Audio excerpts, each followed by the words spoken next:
વિદ્યાર્થી મિત્રો, આપણે અત્યાર સુધી 1.1 થી 1.4 આ ટોપિક ઓલરેડી ભણી ગયા છે. આજે આપણે 1.5 કરવાનું છે. 1.5 માં જે મેઇન ટોપિક છે એ ટોપિકનું નામ છે પૂરક ગણ. પૂરક ગણ. ધારો કે આપણો સાર્વત્રિક ગણ u બરાબર 1 2 3 4 5 6 7 8 છે. સાર્વત્રિક ગણ u બરાબર મેં ધાર્યો 1 2 3 4 5 6 7 8 એ મેં ધારી લીધું છે. ધારો કે સાર્વત્રિક ગણ u બરાબર 1 થી 8. ધારો કે ગણ a બરાબર તમને 3 4 અને 8 આપેલું છે. 3 4 અને 8 આપેલું છે. હવે તમને a ડેશ પૂછ્યું છે. એ ડેશ ને કહેવાય પૂરક ગણ. આ જે મેં ડાર્ક કર્યું અને ડેશ વંચાય a ડેશ. તો a ડેશ એમાં ખૂબ સહેલું છે. u માંથી તમારે ઘટકો લેવાના, પણ a માં ના હોવા જોઈએ. તમારે એવા ઘટકો લેવાના છે કે જે u માંથી તમારે ઘટક લેવાનો, u માંથી ઘટક લેવાનો, પણ એ ઘટક a માં ના હોવો જોઈએ. એટલે કે 3 4 8 સિવાયના u ના ઘટકો. નવનીત, 3 4 8 સિવાયના u ના ઘટકો કયા કયા આવશે? 1 2 1 2 5 5 6 7 6 7. બહુ સહેલું છે. આ 3 4 અને 8 એ આપણે નથી લેવાના. 3 4 8 નથી લેવાના. લેવાના કયા ઘટકો છે? 1 2 5 6 7. એ ઘટકો અહીંયા લખ્યા 1 2 5 6 7. આ તમારો થઈ ગયો a ડેશ બરાબર 1 2 5 6 7. a ડેશ એને વંચાય a નો પૂરક ગણ. હવે આના આધારે થોડાક પરિણામો છે, એ આપણે પરિણામો આપણે જોતા જઈએ. a યોગ a ડેશ. આમ તો કોમન સેન્સ છે. આ ઘટકો અને આ ઘટકોનો યોગગણ લઈશું તો આખો u આવી જશે. આ ઘટકો અને આ ઘટકોનો યોગગણ લઈશું તો આખો u આવી જશે. આને તમને યાદ જ છે, આને કહેવાય છે યોગ ગણ. તો આપણે 3 4 8 યોગ 1 2 5 6 7. તો એમાં તમારે u ના બધા સભ્યો તમારે આવી જશે. આ તમારે જે u છે એના બધા સભ્યો આમાં આવી જશે. તો a અને a ડેશ નો યોગ કરીએ તો તમારો જવાબ આવશે u. સાર્વત્રિક ગણ. તમે જોઈ શકો છો કે a અને a ડેશ છે એમાં એક પણ ઘટક કોમન નથી. આમાં અને આમાં એક પણ ઘટક કોમન નથી. એટલે જ્યારે એનો છેદ કરીશું, આમાં અને આમાં એક પણ ઘટક કોમન નથી, એટલે છેદ કરીશું તો 3 4 8 છેદ 1 2 5 6 7. એક પણ ઘટક કોમન નથી, એટલે એનો જવાબ આવશે ખાલી ગણ.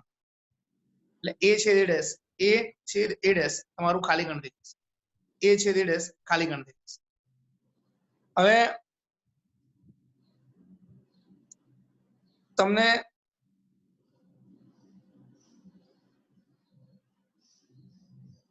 એવું પૂછ્યું હોય કે આ u તમારો 1 થી 8 છે.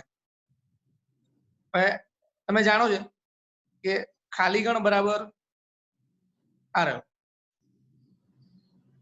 તો ખાલી ગણનો પૂરક ગણ લઈએ, ખાલી ગણનો પૂરક ગણ લઈએ તો ખાલી ગણ સિવાયના ઘટકો આ બધા ઘટકો આવી જશે. એટલે આ ખાલી ગણ છે એમાં એક પણ ઘટક નથી. જો એનો પૂરક ગણ લઈશું તો બધા ઘટક આવી જશે. એટલે કે ખાલી ગણનો પૂરક ગણ, ખાલી ગણનો પૂરક ગણ તો આખો u આવી જશે. કોઈ કહે સર u નો પૂરક ગણ શું થશે? u નો પૂરક ગણ તો u માં 8 ઘટકો છે. તો u નો પૂરક ગણ લઈશું, u નો પૂરક ગણ લઈએ આ બધા ઘટકો કાઢી નાખવાના. તો બધા ઘટકો કાઢી નાખવાના, અહીંયા એક પણ ઘટક બાકી નહીં રહે. તો u નો પૂરક ગણ છે એ તમારો ખાલી ગણ થઈ જશે. હવે આ તમને અહીંયા જે સમજાવ્યું એ થોડું આપણે જે પૂરક ગણ સમજાવ્યો એ તમને વેન આકૃતિથી પણ જોઈ લઈએ. આ જે લંબચોરસ છે એ તમારો સાર્વત્રિક ગણ છે.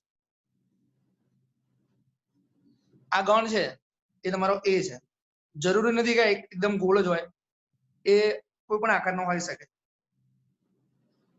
આ એ છે એ અમીબા આકારનો બી હોઈ શકે, કોઈ પણ આકારનો હોઈ શકે, અમીબા કોઈ પણ આકારનો હોઈ શકે. એમાં 3 ઘટકો છે આ રહ્યા 3 4 8, તો એમાં લખ્યા 3 4 8. નવનીત આ એ સિવાયના જે ઘટકો છે એ સિવાયના ઘટકો એ જરા બોલો તમે. 1 2 5 6 7. 1 2 5 6 7 એ આપણે અહીંયા આ તમારો એ છે ને આ જે એ સિવાયના ઘટકો છે એ મારે આ વિસ્તારમાં મૂકવા પડે. આ જે વિસ્તાર છે એમાં મારે એ સિવાયના ઘટકો મૂકવા પડશે. તો 1 2 5 6 7. તો તમે જોઈ શકો છો કે એ જે છે એ આવી આકારનો છે અને એ ડેશ છે એ ડેશમાં મેં આ પ્રકારની તમને સમજાવવા માટે આ પ્રકારની લાઈન દોરેલી છે. આ એની બહારનો ભાગ છે એ તમારો એ ડેશ. આજે આપણે આ પ્રકારની લાઈનો દોરેલી છે એ તમારો એ ડેશ. હવે આ તમારો એ ડેશ. હવે તમે અહીંયાથી પણ જોઈ શકશો એ અને એ ડેશ ભેગા કરશું આ એ અને એ ડેશ, અંદર એ બહાર એ ડેશ ભેગા કરશું તો આખો યુ આવી જશે. એટલે આ તમારો આખો યુ આવી જશે. અને એ અને એ ડેશ નો છેદ કરશું, એ આવ્યો અને એ ડેશ બહાર છે, બંનેમાં એક પણ ઘટક કોમન નથી એટલે છેદ ગણ આવશે ખાલી ગણ.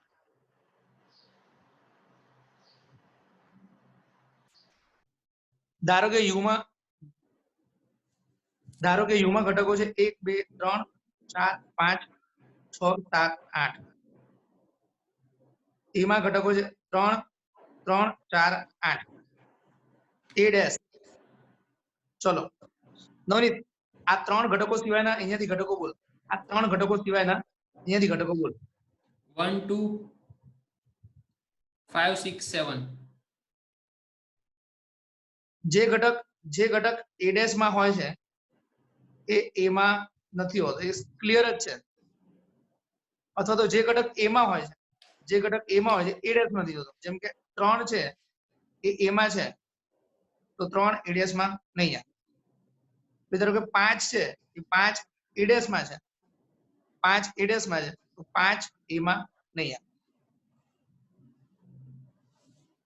5 એ ડેશ માં છે તો 5 એમાં નહીં આવે.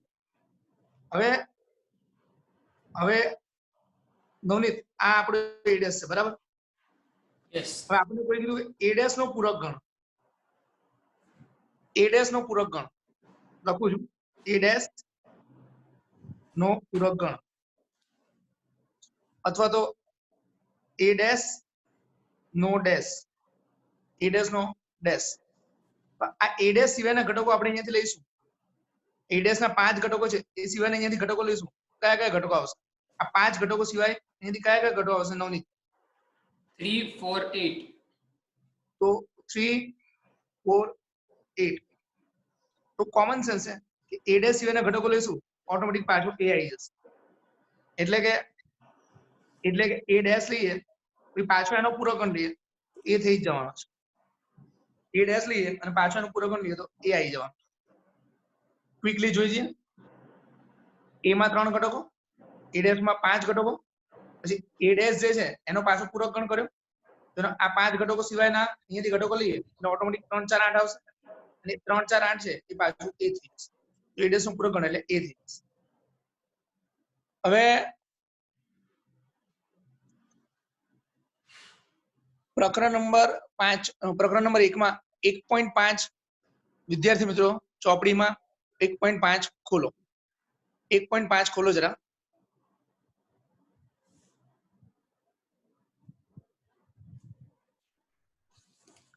1.5 માં આપણે સૌથી પહેલા દાખલો જોઈશું ચોથો દાખલો. u બરાબર 1 થી 9. આ રકમમાં આપેલું છે.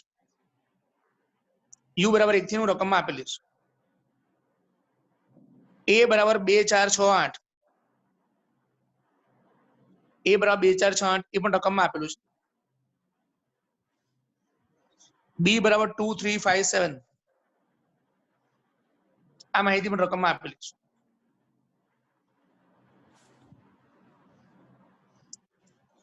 નવનીત એ ડેશ નો મતલબ શું થાય? એ ડેશ નો મીનિંગ શું થાય?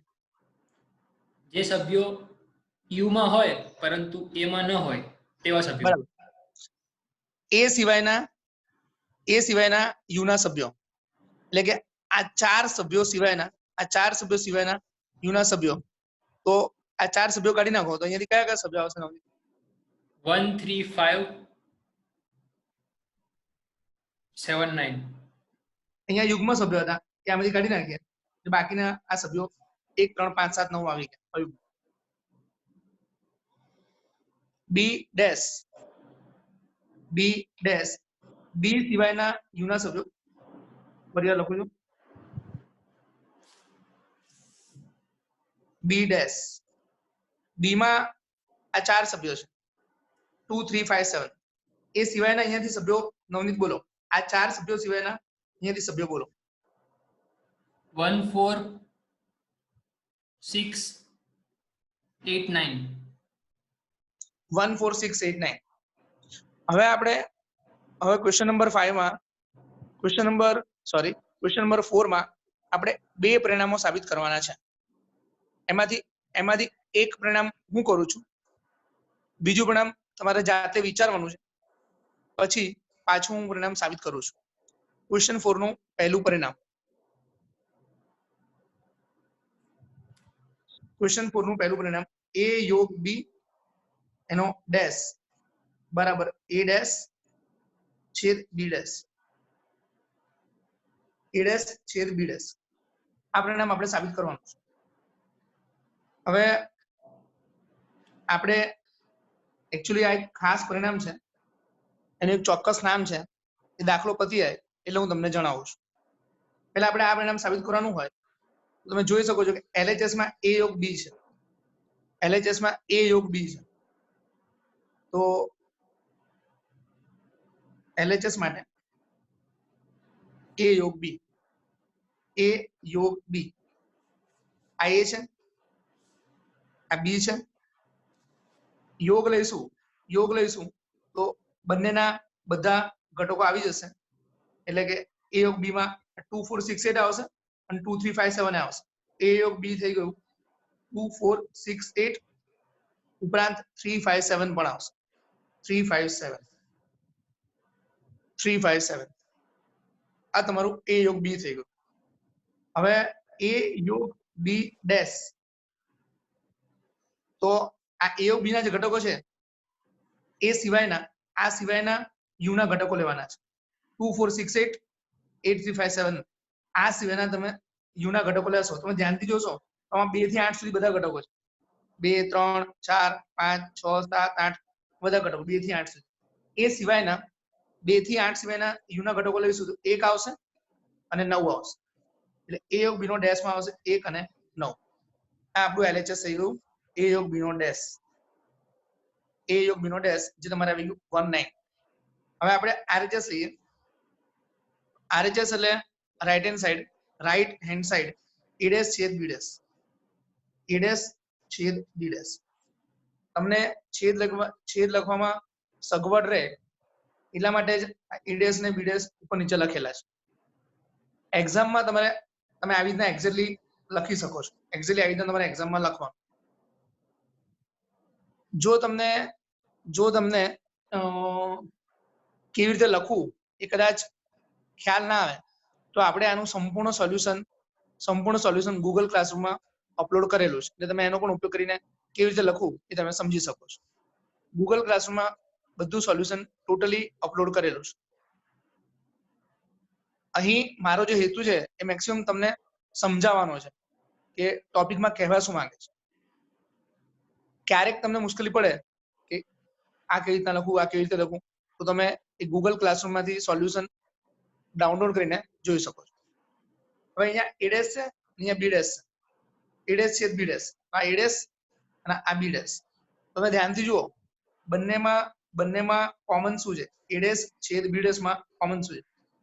તો પહેલા a ડેશ લખીએ 1 3 5 7 9 છેદ પછી બી ડેશ લખીએ 1 4 6 8 9 બંનેમાં કોમન ઘટક લેવાના છે તો 1 દેખાય છે કોમન અને એ સિવાય 9 દેખાય છે બીજું કશું કોમન દેખાતું નથી એટલા માટે આનો જવાબ દેખીત જ ખબર પડી જાય કે આનો જવાબ આવશે 1 અને બીજો જવાબ આવશે 9 1 9 તો a યોગ b નો ડેશ એનો જવાબ આવ્યો અને a ડેશ છેદ b ડેશ એનો જવાબ સરખો આવ્યો તો પહેલા આપણે કર્યું a યોગ b નો ડેશ એનો જવાબ આવી ગયો 1 9 પછી આપણે કર્યું a ડેશ છેદ b ડેશ એનો જવાબ પણ આવી ગયો 1 9 બંને સરખા થઈ ગયા a યોગ b નો dash equal to a dash છેદ b ડેશ આ આપણું પરિણામ આવ્યું હવે બીજું જે પરિણામ છે ક્વેશ્ચન 4 ના બીજામાં જે પરિણામ છે એ પરિણામ આ મુજબ છે a છેદ b ડેશ બરાબર a ડેશ યોગ b ડેશ તો પહેલા આપણે LHS લઈશું તો LHS માટે a છેદ b તો તમે અહીંયા જોઈ શકો છો આ તમારું a છે આ તમારું b છે બંનેનો છેદગણ લઈશું તો બંનેમાં કોમન સભ્ય આવશે આમાં કોમન સભ્ય આવશે ખાલી એકલો 2 જ આવશે બીજો કોઈ સભ્ય કોમન નહીં આવે ખાલી એકલો 2 જ આવશે એટલે a છેદ b તમારું 2 થઈ ગયું હવે આપણે જાણીએ છીએ કે ગણ u જે છે ગણ u એ રકમમાં આપેલી માહિતી પ્રમાણે 1 થી 8 છે તો જો આપણે a છેદ b નો ડેશ લઈએ તો 2 સિવાયના ઘટકો આમાંથી લઈ લઈએ 2 સિવાયના આમાંથી ઘટકો લઈએ તો સ્વાભાવિક રીતે 1 3 4 5 6 7 8 આ તમારે રહેશે આ તમારું થઈ ગયું a છેદ b નો ડેશ 1 3 4 5 6 7 8 આ આપણે LHS મેળવ્યું તો LHS આવી ગયું a છેદ b નો ડેશ 1 3 4 5 6 7 8 હવે આપણે RHS લઈએ RHS આપણું આ રહ્યું a ડેશ યોગ b ડેશ a ડેશ યોગ b ડેશ તો a ડેશ યોગ b ડેશ હવે આ જે આગળનું પેજ છે આપણે a ડેશ જોઈ શકીએ છીએ a ડેશ 1 3 5 7 9 1 3 5 7 9 અને 1 4 6 8 9 એ આપણે અહીંયા લખીશું a ડેશ 1 3 5 7 9 યોગ b ડેશ માં આવશે 1 4 6 8 9 તો આવશે 1 4 6 8 9 હવે તમને યાદ જ રહી ગયું છે યોગ કરીએ યોગ એટલે બધા ઘટકો લઈ લેવાના આ ઘટકો પણ લઈ લેવાના અને આ ઘટકો પણ લઈ લેવાના યોગ આ ઘટકો પણ લેવા અને આ ઘટકો પણ લેવા તો આપણે બધા ઘટકો લઈશું તમે જોઈ શકો છો અચ્છા ઉતાવળમાં મારાથી એક ભૂલ થઈ છે અને ભૂલ છે અહીંયા 1 થી 8 છે એ એકચ્યુઅલી 1 થી 9 છે રકમમાં 1 થી 9 છે તો આ 2 સિવાયના ઘટકો લઈશું 1 થી 9 માંથી તો અહીંયા આની સાથે એક નવો ઘટક પણ ઉમેરાશે એ નવો ઘટક ઉમેરાશે અહીંયા 8 ની બાજુમાં અહીંયા 9 હવે મારાથી એક ભૂલ થઈ આ જે u છે એમાં u માં છે 1 2 3 4 5 6 7 8 9 અહીંયા u માં છે 1 થી 9 a છે b 2 છે તો 2 સિવાયના 1 થી 9 ના ઘટકો લખીએ 2 સિવાયના 1 3 4 5 6 7 8 અને 9 પણ આવશે હવે a ડેશ યોગ b ડેશ આ a ડેશ છે આ b ડેશ નવનીત યસ તારે મારી સાથે ફ્લોમાં સમજવાનું તો ભણવાનું તો છે જ, પરંતુ તું જોતો રહેજે, ક્યાંય ભૂલ થાય તો તારું ધ્યાન જવું જોઈએ. હા એટલે સર ક્વેશ્ચન તો મને લાગે તમે ક્વેશ્ચન લખો છો એમાં જ હું ધ્યાન આપું છું. ઓકે, હા, વેરીફાઈ નતો કરતો. ઓકે, નો પ્રોબ્લેમ. તો ધ્યાન પડે તો વાત છે, બાકી હા ઠીક છેલ્લે આપણે તાળો મેળવશું એટલે ઓટોમેટિકલી ભૂલ તો ખ્યાલ આવી જવાનો છે. ઓકે એડેસ યોગ બીડેસ, એડેસ અને આ બીડેસ એનો યોગ કરશું તો આમાં તમે જોઈ શકો છો કે 5 ઘટકો છે, અહીંયા 5 ઘટકો. હવે 1 અને 9 છે એ બંનેમાં કોમન છે. જ્યારે યોગ લઈશું બધા ઘટક લઈ લેવાના છે. 1 3 4 5 6 7 8 9 બધા ઘટકો આવી જશે. તો હવે તમે જોઈ શકો છો કે એ છેદ બી નો ડેશ, એ છેદ બી નો ડેશ આર અને એડેસ યોગ બી ડેશ એ આર, બંને મેચ થાય છે, એક્ઝેક્ટ મેચ થાય. આમાં 2 નથી, આમાંય 2 નથી, તો આ એ છેદ બી નો ડેશ જે છે એ આપણે મેળવ્યો, એ થઈ જશે એડેસ યોગ બી ડેશ.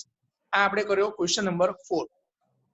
આ ક્વેશ્ચન 4 માં જે પરિણામ આવ્યા, ક્વેશ્ચન 4 માં જે ખાસ પરિણામ આવ્યા, 2 પરિણામ, એ બંને પરિણામ એ વ્યાપક પરિણામ છે અને એ હું હવે તમને ડિટેલમાં સમજાવું છું. પહેલું પરિણામ જે આવ્યું, અહીંયા ક્વેશ્ચન 4 પતી ગયો, ક્વેશ્ચન 4 પૂર્ણ. હવે આપણે ખાલી ચર્ચા કરીએ છીએ. અહીંયા આપણે આગળ એક ચર્ચા કરીએ છીએ, ચર્ચા. હવે તમે એક પરિણામ આ હતું, એ યોગ બી નો ડેશ બરાબર એ ડેશ છેદ બી ડેશ. નવનીત, યસ હું તને જે પણ શબ્દ કહું એનો તારે વિરોધી શબ્દ બોલવાનો, વિરોધી, બરાબર છે? સવાલ, જવાબ, હા, સવાલ જવાબ, સવાલ જવાબ, જવાબ, હા. પછી રાત, દિવસ, દિવસ, ઓકે. પછી બંધાયેલું, બંધાયેલું, છૂટેલું, હા, મુક્ત અથવા તો છૂટેલું. તો આ રીતના આપણે જે બધા જ વિરોધી શબ્દ બોલીએ છીએ એ જો તમે ધ્યાનમાં રાખો તો આ નિયમ તમને યાદ રહી જશે કે અહીંયા એ છે તો અહીંયા એ ડેશ, અહીંયા બી છે તો અહીંયા બી ડેશ, અહીંયા યોગ છે તો અહીંયા છેદ છે. આ નિયમ તમારે યાદ રાખવાનો છે, જે આપણે દાખલામાં પણ ઉપયોગમાં લઈશું. આ નિયમનું નામ છે ધ મોર્ગનનો નિયમ. આ ધ જે લખ્યું છે એને ઇંગ્લિશમાં કહેવાય ધ મોર્ગન્સ રૂલ. મોર્ગન નામના ગણિતશાસ્ત્રીએ આ નિયમ આપ્યો હતો, જેમાં આપણે જોઈ શકીએ છીએ કે અહીંયા જે પણ લખ્યું છે એનું ઊંધું અહીંયા થઈ જાય છે. એ ડેશ, બી તો બી ડેશ, યોગ તો છેદ, બધું ઊંધું થઈ જાય છે. જો આ મોર્ગન ના હોત તો આ નિયમ આપ્યો હોત પાર્થ ટાંકે, અને પાર્થ ટાંક ના હોત તો આ નિયમ આપ્યો હોત નવનીતે. એટલે આ નિયમ છે એ કોઈક ને કોઈક આપત તો ખરો, પણ મોર્ગને નિયમ આપ્યો એટલે આનું નામ રાખ્યું છે મોર્ગનનો નિયમ. બીજો નિયમ જે છે, હવે તમે હું જવાબ લખું એ પહેલા તમે વિચારજો.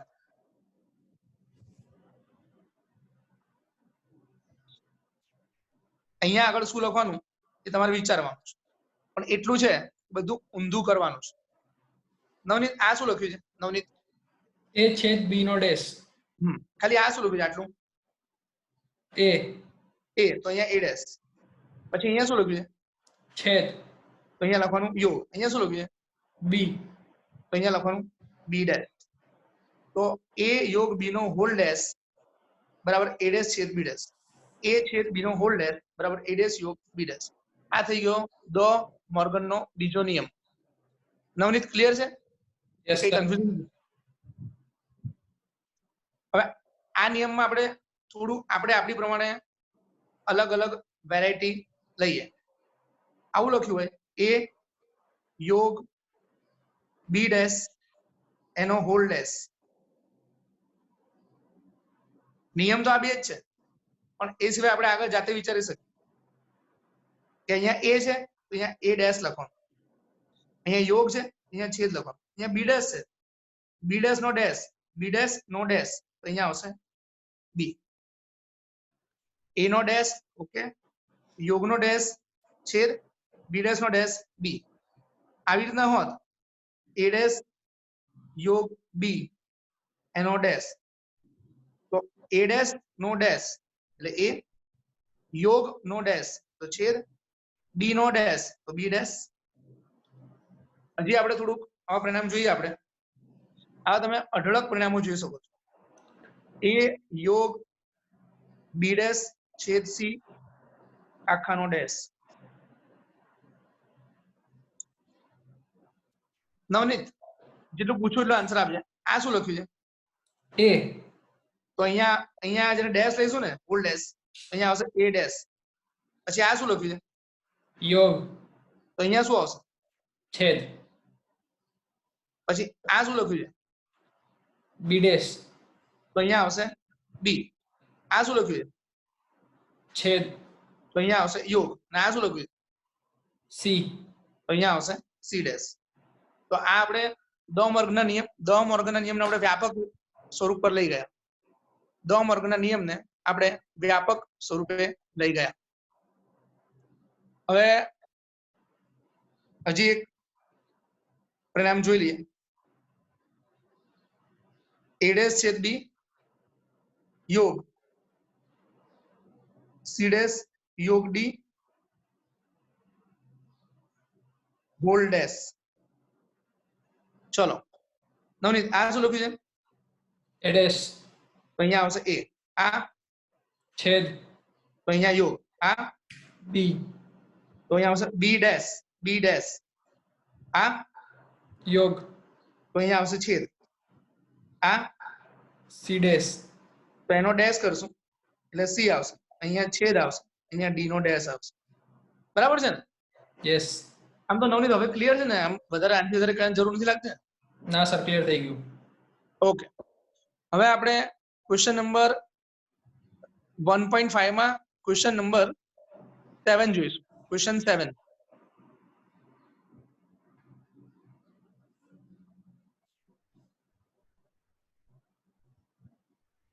ક્વેશ્ચન 7 માં માત્ર ખાલી જગ્યાના જવાબ લખવાના છે. માત્ર ખાલી જગ્યાના જવાબ લખવાના છે. એ ખાલી જગ્યાના જવાબ લખવા માટે તમે મનમાં કોઈ પણ યુ ધારી શકો છો. મનમાં કોઈ પણ યુ ધારી શકો છો. આપણે ખાલી જવાબ જ લખવાના છે. તો મેં યુ ધાર્યું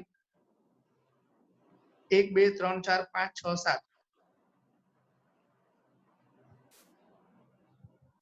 હવે તમને એ પણ ખ્યાલ છે કે યુ જે છે એ ફાઈ નો ડેશ અને ફાઈ જે છે એ ખાલી ગણ છે. અને આ ફાઈ જે છે એ યુ નો ડેશ પણ થશે. આ આપણને ખબર છે. આટલી માહિતી આપણી પાસે, આટલી આપણે મનમાં ધારી લીધી છે માહિતી. યુમાં જો યુમાં 1 થી 7 હોય એ મેં ધાર્યું છે. યુમાં 1 થી 7 મેં ધાર્યું છે. તો યુ એટલે ખાલી ગણનો પૂરક ગણ. ખાલી ગણનો પૂરક ગણ ફાઈ ડેશ. હવે આપણે જોઈએ. ધારો કે એ ધાર્યું 2 4 અને 7. એ ડેશ આવશે એ સિવાયના યુ ના ઘટકો. તો આવશે 1 3 5 6 આ 4 ઘટકો આવશે. હવે આપણે આટલું કર્યા પછી એક્ઝામમાં ક્વેશ્ચન 7 માં ખાલી જગ્યાનો જવાબ લખવાનો છે. આ બધું એક્ઝામમાં લખવાની જરૂર નથી. આ જે લખ્યું છે એ તમારી અન્ડરસ્ટેન્ડિંગ માટે છે. એ યોગ એ ડેશ તમે જોઈ શકશો કે એ અને એ ડેશ ને ભેગા કરો, એનો યોગ લો એટલે આને ભેગા કરો, આખો યુ તમારો આવી જવાનો છે. એટલે જવાબ આવશે યુ. પછી બીજું ફાઈ ડેશ છેદ એ. તમે જાણો છો ફાઈ ડેશ એટલે યુ છે. તો યુ છેદ એ. યુમાં ઘટકો આવે છે 1 થી 7 ને એમાં ઘટકો આવે છે 2 4 7. છેદ લઈશું આમાં 1 થી 7 છે, આમાં 1 થી 7 છે. યુ છેદ એ આમાં 1 થી 7 ઘટકો છે, આમાં 2 4 7 છે, એટલે સ્વાભાવિક રીતે આમાં 1 થી 7 છે અને આમાં 2 4 7 છે, એટલે જવાબ તમારો એ જ આવશે. પછી હવે તમને પૂછીએ ત્રીજું, a છેદ a ડેશ. આમાં અને આમાં એક પણ ઘટક કોમન નથી, એટલે આ જે છેદ ગણ છે એનો જવાબ આવશે ખાલી ગણ. પછી આપણે પૂછ્યું છે યુ ડેશ છેદ a, યુ ડેશ છેદ a. તો આપણે જોઈ ગયા હતા યુ ડેશ જે છે, યુ ડેશ એ તમારું યુ ડેશ જે છે એ તમારો ખાલી ગણ જ છે. તો યુ ડેશ જે છે એ તમારો ખાલી ગણ છે. ખાલી ગણ છેદ 2 4 7, એટલે આમાં કોઈ ઘટક કોમન નથી, આમાં અને આમાં કોઈ ઘટક કોમન નથી, એટલે છેદ ગણ જે આવશે તમારો ખાલી ગણ જ આવશે, ખાલી ગણ આવશે. તો આપણે લીધું ક્વેશ્ચન નંબર 4, 5 અને 7.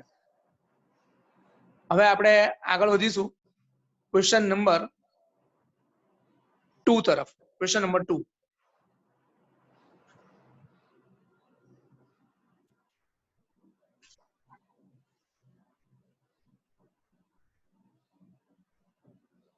ક્વેશ્ચન નંબર 2 જે છે એમાં રકમમાં ધ્યાનથી જુઓ, તમને ગણ યુ આપેલો છે.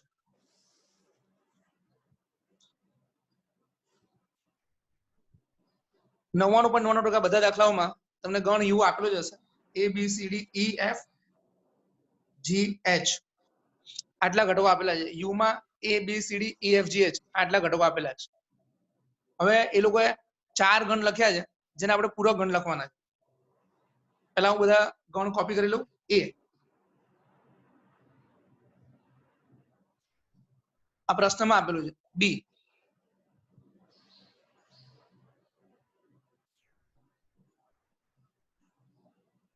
C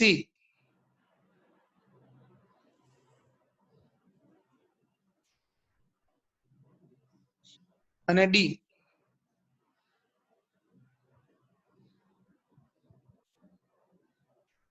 આ પ્રશ્નમાં આપેલું A ડેશ A સિવાયના યુ ના ઘટકો.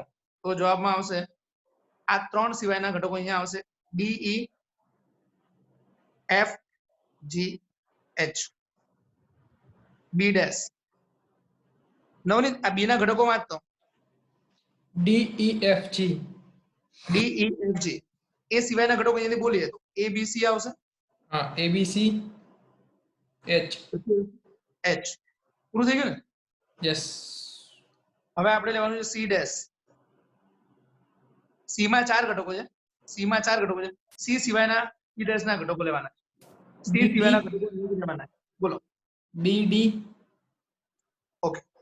A C E G અહીંયા B બાકી રહેશે, પછી D D F H. F H. આ 4 ઘટકો સિવાયના ઘટકો આમાંથી લઈશું તો આવશે B D F G. और D માં લખ્યું F G H છે, તો D ડેશ. આ 4 સિવાયના ઘટકો અહીંયાથી લેવાના છે. B C D E. B C D E. આ થઈ ગયું તમારું D ડેશ. આ થઈ ગયું તમારું D ડેશ. આ ઘટકો સિવાયના ઘટકો અહીંયાથી લેવામાં આવે એના પૂરક ગણ મળશે. A B C D સિવાયના ઘટકો યુ માંથી લો તો એના 4 A ડેશ B ડેશ C ડેશ D ડેશ એ 4 એના પૂરક ગણો મળશે. હવે આપણે આગળ વધીએ અને જોઈએ ક્વેશ્ચન નંબર 1. Question number 1.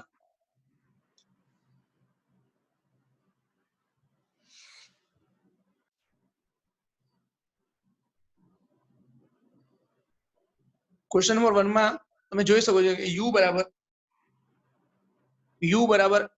1 2 3 4 5 6 7 8 9 આ એ લોકો રકમમાં આપેલું છે. ક્વેશ્ચનના પહેલામાં u બરાબર 1 થી 9 રકમમાં આપેલું છે. a બરાબર 1 2 3 4 આ પણ રકમમાં પક્ષમાં આપેલું છે. b બરાબર 2 4 6 8 એ પણ આપેલું છે રકમમાં, અને c બરાબર 3 4 5 6. આટલી માહિતી રકમમાં આપેલી છે. હવે આપણે જોઈએ એ ડેશ છે એ સિવાયના યુના ઘટકો લઈશું. આ 4 ઘટકો સિવાયના ઘટકો અહીંયા લઈશું તો 5, 6, 7, 8, 9 આ તમારું એ ડેશ થઈ ગયું, જે ક્વેશ્ચન 1 નો પહેલો પ્રશ્ન છે. એના પહેલા પ્રશ્નનો આન્સર થઈ ગયો. પછી તમે પૂછ્યું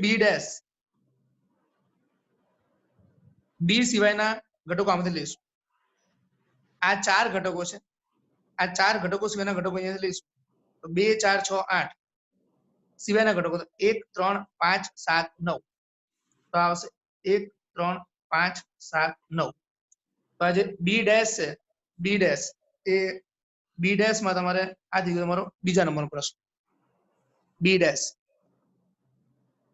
હવે તમે ધ્યાનથી વિચારો, એ ડેશ નો ડેશ પૂછ્યો છે તો સાદી ભાષામાં જોવા જઈએ તો એ ડેશ સિવાયના યુના ઘટકો, એ ડેશ નો ડેશ, એ ડેશ નો ડેશ, એ ડેશ નો પૂરક ગણ તો એ ડેશ સિવાયના યુના ઘટકો તો પાછું આવશે 1, 2, 3, 4 તો આ તો પાછું એ જ થવાનું છે. એટલે આ થઈ ગયું તમારું 5મો પ્રશ્ન. હવે આપણને આગળ પૂછ્યું છે એ યોગ બી નો ડેશ. જે ત્રીજો પ્રશ્ન છે એમાં પૂછ્યું છે એ યોગ સી નો ડેશ, એ યોગ સી એનો ડેશ. તો આ 12 જે ડેશ છે એ ડેશ મેં અહીંયા રાખ્યો. એ યોગ સી નો જવાબ અહીંયા લખું છું. આ 12 જે ડેશ છે ડેશ મેં અહીંયા રાખ્યો. એ યોગ સી, એ તમારું છે, આ સી તમારું છે. તો આનો અને આનો યોગગણ કરું છું. આનો અને આનો યોગગણ કરીશ 1, 2, 3, 4 અને 2, 4, 6, 8 તો 1, 2, 3, 4, 6, 8 આ 6 ઘટકો આવશે. તો એ યોગ સી એમાં 6 ઘટકો આવશે, એનો ડેશ કરવાનો છે. તો ડેશનો અર્થ થાય પૂરક ગણ. ડેશ આપણે ઇંગ્લિશમાં ડેશ બોલીએ છીએ આને, DASH ડેશ, ગુજરાતીમાં કહેવાય પૂરક ગણ. તો પૂરક ગણનો સાદો અર્થ આ 6 ઘટકો સિવાયના ઘટકો યુ માંથી લેવાના. તો આ જે 6 ઘટકો છે એ સિવાયના ઘટકો અહીંયાથી લઉં તો મારી પાસે અહીંયા 1 થી 9 છે, અહીંયા 1 થી 4 છે, 6, 8 છે તો બાકી રહેશે 5, 7 અને 9. આ તમારું થઈ ગયું એ યોગ સી નો ડેશ. હવે આ જ રીતે આપણને પૂછ્યું છે એ યોગ બી નો ડેશ, એ યોગ બી નો ડેશ, એ યોગ બી નો ડેશ. તો પહેલા આપણે આ જે ડેશ છે અહીંયા બહાર લખીએ. હવે આપણને પૂછ્યું છે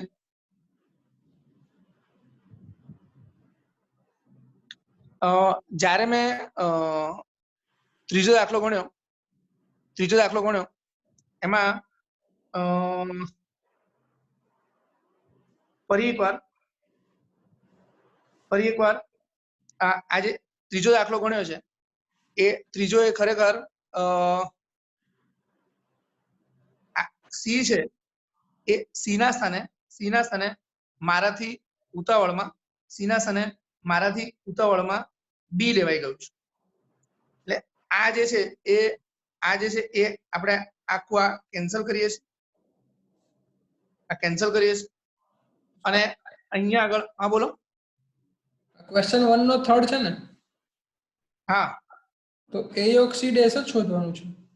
હા, એ યોગ સી ડેશ શોધવાનું હતું પણ ભૂલથી મેં એ યોગ બી ડેશ સુધી કાઢ્યું છે એવું છે. અચ્છા, ઓકે. હવે ફરી એકવાર આપણે ત્રીજો દાખલો જોઈએ. હા.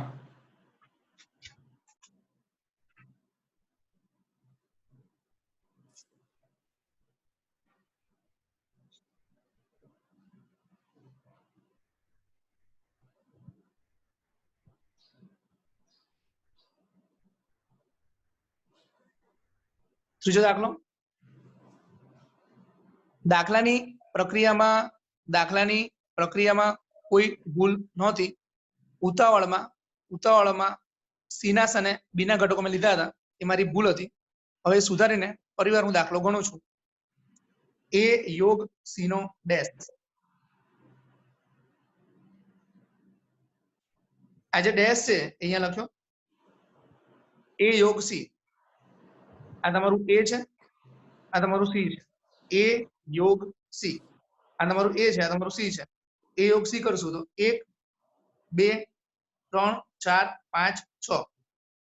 હવે એનો ડેશ કરીશું તો આ 6 ઘટકો સિવાયના યુ માંથી ઘટકો લઈશું તો આપણે આવશે 7 8 અને 9. તો આ તમારે 7 8 અને 9. હવે ક્વેશ્ચન નંબર 1 નો ચોથો. નવનીત તું બીજા જોતો રહેજે. હા. એ યોગ બી નો ડેશ. આ ડેશ. એ યોગ બી. એ યોગ બી. આ તમારું એ છે, આ તમારું બી છે. એ યોગ બી. આ તમારું એ છે, તમારું બી છે. 1 2 3 4 6 8. 12 એનો મારે ડેશ કરવાનો છે. આ જે ઘટકો છે એ ઘટકો સિવાયના મારે યુ ના ઘટકો લેવાના છે. આ ઘટકો સિવાયના યુ ના ઘટકો લઉં તો 5 7 અને 9. 5 7 અને 9 એ અહીંયા આગળ છે નહીં. તો આ જવાબ આવશે 5 7 અને 9. તો આપણો અહીંયા ક્વેશ્ચન 1 પતી ગયો. તો ક્વેશ્ચન 1 2 4 7 એટલું આપણે કર્યું છે. હવે આપણે આગળ વધીશું ક્વેશ્ચન નંબર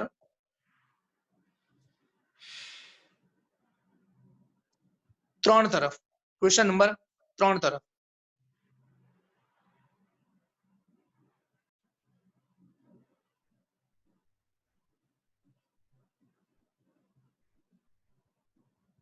ક્વેશ્ચન 3 એમાં રકમમાં લખ્યું છે પ્રાકૃતિક સંખ્યાઓના ગણને સાર્વત્રિક ગણ લઈ લઈએ. પ્રાકૃતિક સંખ્યાના ગણને સાર્વત્રિક ગણ લઈ લઈએ.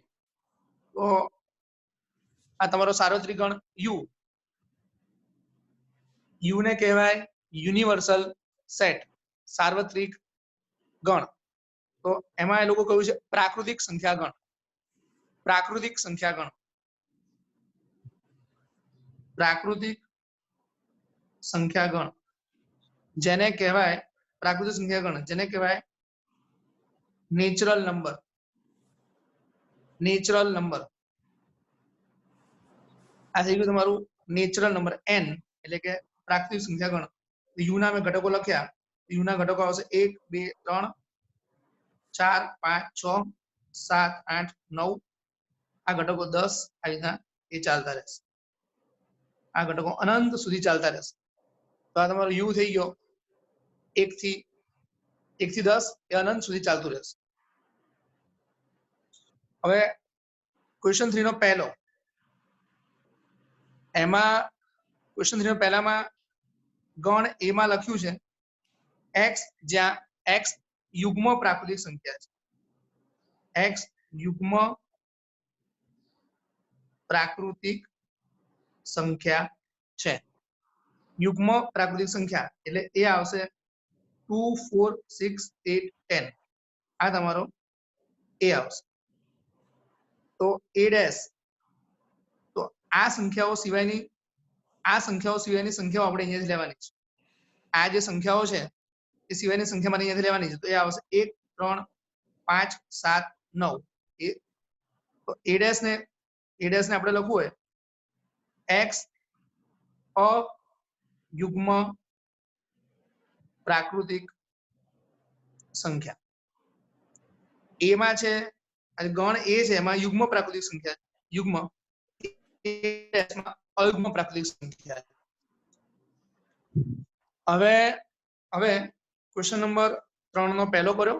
ક્વેશ્ચન નંબર 3 નો બીજો. એમાં આપણે લઈએ કે x અયુગ્મ પ્રાકૃતિક સંખ્યા છે. આનાથી ઊંધો દાખલો હમણાં જ ગણ્યો એના કરતા ઊંધો. x યુગ્મ પ્રાકૃતિક સંખ્યા છે. તો બી ડેશ કરશું, બી ડેશ એક્સ થઈ જશે યુગ્મ પ્રાકૃતિક સંખ્યા. અહીંયા છે અયુગ્મ પ્રાકૃતિક સંખ્યા, અયુગ્મ પ્રાકૃતિક સંખ્યા અહીંયા થઈ જશે યુગ્મ પ્રાકૃતિક સંખ્યા. આગળ વધશું ક્વેશ્ચન 4 નો, ક્વેશ્ચન 3 નો ત્રીજો, ક્વેશ્ચન 3 નો ત્રીજો, x એ 3 નો ધન ગુણિત છે. જે x છે, x એ 3 નો ધન ગુણિત છે. તો x એ 3 નો ધન ગુણિત છે. તો નવનીત યસ 3 નો ગુણિત, 3 નો ધન ગુણિત તો કયા કયા આવશે? 3 6 9 12 3 6 9 12 15 18 આ બધા આવશે 3 ના ગુણિત. 3 નો ધન ગુણિત 3 6 9 12 15 18 એ આવશે 3 ના ગુણિત. એ ડેશ હવે આપણે જોઈ શકીએ કે જે u છે એમાં આખો n આવી જાય છે. u જે છે એમાં આખો n આવી જાય છે. એમાં આ ઘટકો આવે છે. આ 3 ના ગુણિત સિવાયના ઘટકો મારી અહીંથી લેવાના છે. તો 1 આવશે, 2 આવશે, 4 આવશે, 5 આવશે, પછી આવશે 7 આવશે, 8 આવશે. આ ચાલતું રહેશે. તો સાદી ભાષામાં હું કહી શકીએ કે a ડેશ નો મતલબ 3 નો ગુણિત નથી. તો પાછળના પેજ પર જવાબ લખીશું a ડેશ બરાબર x, જ્યાં x એ 3 નો ગુણિત નથી. હવે આપણે આગળ જઈએ. ચોથો દાખલો, ક્વેશ્ચન 3 નો ચોથો, x એ અવિભાજ્ય સંખ્યા છે. x અવિભાજ્ય સંખ્યા છે. અવિભાજ્ય સંખ્યા છે. તો અવિભાજ્ય સંખ્યાઓ લઈએ આપણે. જો આપણે અવિભાજ્ય સંખ્યા લઈએ તો 2 3 5 7 11 13 આ તમારી અવિભાજ્ય સંખ્યાઓ છે. હવે આપણે જાણીએ છીએ કે આપણો જે u છે એ n છે. એટલે કે 1 2 3 4 5 6 7 8 એ અનંત સુધી ચાલતું રહેશે. હવે ધ્યાનથી a ડેશ લઈશું, a ડેશ આ સિવાયના સભ્યો અહીંયાથી લઈશું, એટલે આવશે 1, પછી આવશે 4, પછી આવશે 6 8 9 10 12. હવે એકદમ ધ્યાનથી તમે આ જે અવિભાજ્ય છે એના સિવાયના સભ્યો અહીંયાથી લીધા. એમાંથી આ સભ્યો છે એ વિભાજ્ય છે,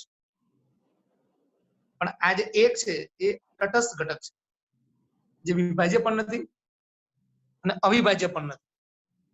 એટલે ઘણી વખત વિદ્યાર્થી ઉતાવળમાં a ડેશ માં આવું લખી નાખે x, જ્યાં x એ વિભાજ્ય સંખ્યા છે. ઘણીવાર વિદ્યાર્થી ઉતાવળમાં આવું લખી નાખે a ડેશ બરાબર x, જ્યાં x એ વિભાજ્ય સંખ્યા છે. આ જવાબ અધૂરો છે અને ખોટો છે. કારણ કે વિભાજ્ય સંખ્યા છે એ તો આમાં આવે જ છે, પણ એ ઉપરાંત 1 નો પણ સમાવેશ થાય છે. એટલે આ જે લખ્યું છે એ અધૂરું અને ખોટું છે. હવે સાચું લખ્યું a ડેશ બરાબર x, જ્યાં x એ તટસ્થ સંખ્યા છે અથવા x એ વિભાજ્ય છે. એટલે નવનીત આ a ડેશ ના આ જે ઘટકો છે 4 થી શરૂ કરીને 12 સુધીના એ ઘટકો કેવા છે? વિભાજ્ય. અને આ જે ઘટક છે એ કયો છે? અવિભાજ્ય, તટસ્થ. હા, તટસ્થ. આ જે ઘટક છે ને એ તટસ્થ છે. આ એક તટસ્થ ઘટક છે. એટલે a ડેશ ની અંદર તટસ્થ ઘટક એક પણ આવ્યો અને વિભાજ્ય ઘટકો પણ આવી ગયા. બરાબર? યસ.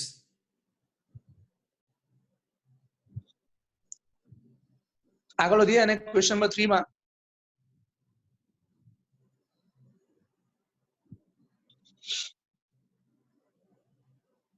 ક્વેશ્ચન નંબર 3 માં પાંચમો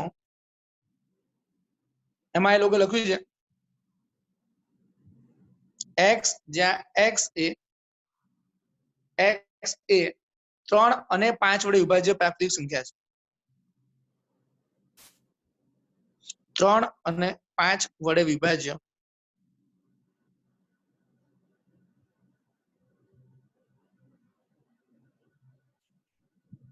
3 અને 5 વડે વિભાજ્ય પ્રાકૃતિક સંખ્યા આ ગણને દર વખતે આપણે ગણને ધારો કે a b c એવા સંકેત વડે દર્શાવીએ છીએ આપણે ઈચ્છા પડે એ પ્રમાણે સંકેત લખી શકીએ ધારો કે મેં લખ્યું d તો કોઈ વાંધો નથી ગણ d બરાબર x જ્યાં 3 અને 5 બંને વડે વિભાજ્ય સંખ્યા થવી જોઈએ 3 અને 5 તો 3 ના ઘડિયામાં પણ આવી જોઈએ અને 3 ના ઘડિયામાં પણ આવી જોઈએ અને 5 ના ઘડિયામાં પણ આવી જોઈએ એટલે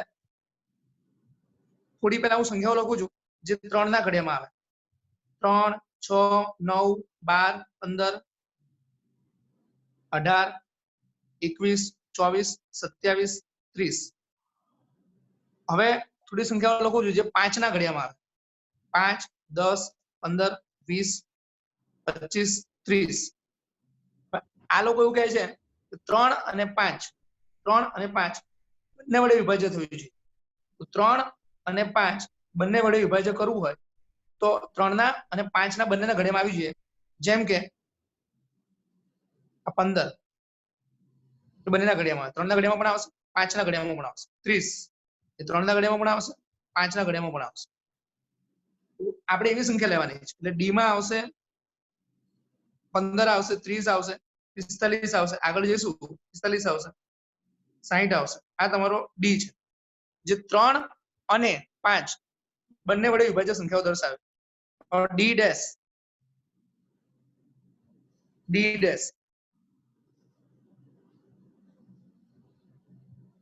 ડી ડેશ આપણે લઈશું તો આ સિવાયની સંખ્યાઓ આવશે 1 2 3 4 એ રીતના 14 સુધી આવશે પછી આપણે 15 અને 30 એની વચ્ચેની સંખ્યાઓ લઈશું એટલે 16 17 18 એ 29 સુધી આવશે પછી આપણે 30 અને 45 વચ્ચેની સંખ્યા લઈશું 31 32 33 એ 44 સુધી આવશે પછી 46 47 એ 59 સુધી આવશે આવી રીતે સંખ્યા આવશે તો ડી ડેશ માં આવી સંખ્યાઓ આવશે તો આને જો ગુજરાતીમાં શુદ્ધ ગુજરાતીમાં લખવું હોય તો તમે જોઈ શકો છો આ જે સંખ્યાઓ છે આ સંખ્યા એવી છે જે 15 વડે વિભાજ્ય નથી તો આ જે સંખ્યાઓ છે 15 વડે વિભાજ્ય નથી એટલે ડી ડેશ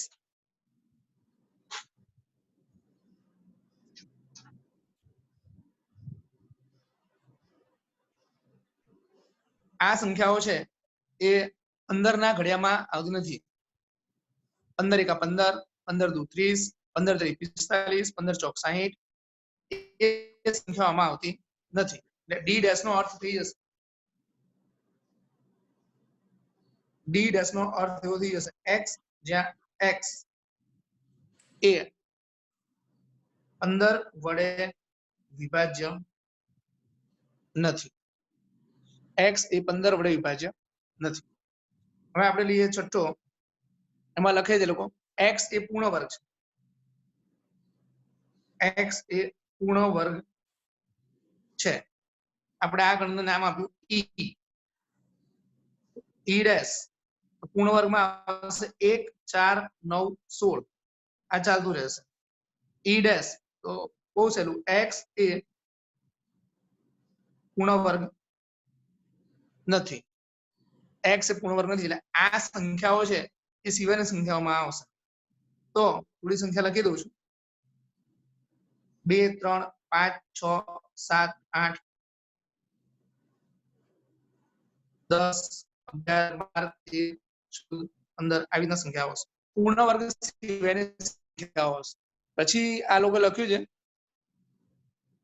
7માં ગણ f બરાબર x એ પૂર્ણ ઘન છે. નવનીત, આ પૂર્ણ ઘનમાં કઈ કઈ સંખ્યા આવશે? પૂર્ણ ઘન 1 1 આવશે, 8 8 27 હા 64 125 બરાબર. આ જે સંખ્યાઓ છે એ તમારી f છે. f ડેશ માં આપણો જે u છે, u સાર્વત્રિક ગણ u, એમાંથી f કાઢી નાખવાનો. તો u હતું આપણું n, એમાંથી આ સંખ્યાઓ કાઢી નાખવાની. જે u છે સાર્વત્રિક ગણ, એમાંથી આપણે f ની સંખ્યા કાઢી નાખવાની. u હતો આપણો પ્રાકૃતિક સંખ્યા ગણ, એમાંથી આ સંખ્યા કાઢી નાખવાની. તો આપણે લખશું કેવી રીતના?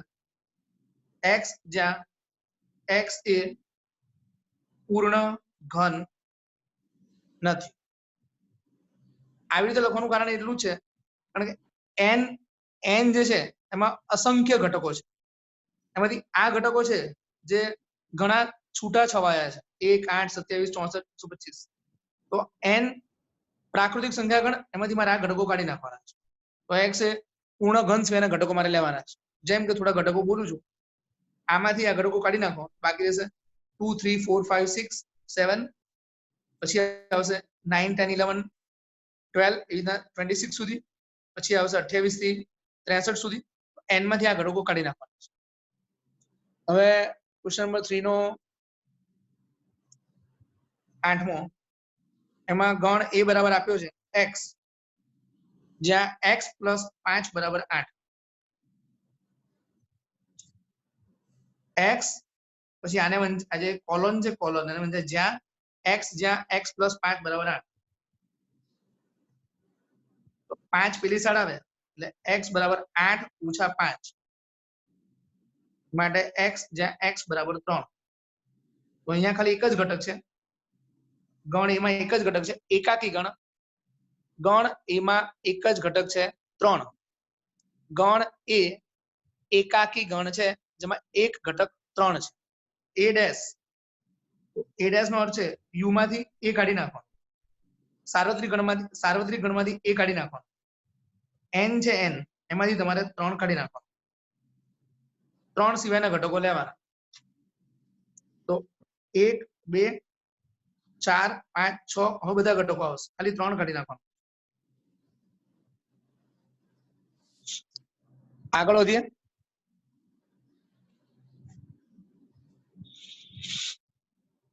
યાદ રાખજો, તમારો જે u છે એ તમારો n છે આપેલી માહિતી પ્રમાણે. 1 2 3 4 5 6 7 8 9 આ તમારો u છે. ક્વેશ્ચન નંબર 3 નો 9મો, x જ્યાં 2x plus 5 equal to 9. 2x plus 5 equal to 9. 2x equal to 9 minus 5. 5 પેલી સાઈડ લઈ ગયા. 2x equal to 4. 9 ઓછા 5 4 થયું. 2 નીચે આવશે. x equal to 4 ભાગ્યા 2 એટલે કે x બરાબર 2 આવ્યું. ફરીવાર આ જે ગણ આપ્યો છે એ ગણ ફરીવાર એકાકી ગણ થઈ ગયો જેમાં 2 આવશે. a ડેશ u માંથી તમારે a કાઢી નાખવાનો, n માંથી ખાલી એક સભ્ય કાઢી નાખવાનો 2. n માંથી માત્ર તમારે એક સભ્ય કાઢી નાખવાનો 2. હવે 10 ગણ એમાં લખ્યું છે x જ્યાં x greater equal to 7. આ જે ચિહ્ન છે એને ઇંગ્લિશમાં આવી રીતના વંચાય, x greater or equal to 7. greater or equal to 7 શુદ્ધ ગુજરાતીમાં વંચાય 7 કે એના કરતા મોટી સંખ્યા. x એ 7 કે 7 કરતા મોટી સંખ્યા. અહીં એક વસ્તુ નક્કી, આપણે પ્રાકૃતિક સંખ્યા લેવાની છે એટલે આપણે સંખ્યાઓ આમાંથી લેવાની છે. તો 7 કે એના કરતા મોટી સંખ્યાઓ નવનીત આમાં બોલ તો કઈ કઈ સંખ્યા આવશે? x belongs to n માટે જ છે ને? હા, આપણે આ ઘટકો n માંથી જ લેવાના છે હા, અને અહીંયા લખ્યું છે ગ્રેટર ઓર ઇક્વલ ટુ 7. તો 7 ને ગણીને લખવાની છે 7 8 9 આગળ આ બધી સંખ્યાઓ છે. હવે આપણે શોધવાનું છે a ડેશ. a ડેશ નું સૂત્ર શું છે? u માંથી એ કાઢી નાખવાનું છે. તો u એટલે તમારો n છે. n માંથી તમારે આ શબ્દો કાઢવાના છે.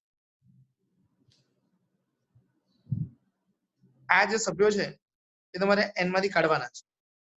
હવે n જે છે n માં આવશે 1 થી અનંત સુધી, એમાંથી આટલા સભ્યો કાઢી નાખવાના. તમે વિચારી શકશો કે 1 થી 6 સભ્યો બાકી રહેશે. તેમ છતાં તમને સમજ પડે એટલા માટે હું એક સ્ટેપ વધારે લખીશ. આ તમારો n છે, એમાંથી તમારે આ સભ્યો કાઢી નાખવાના.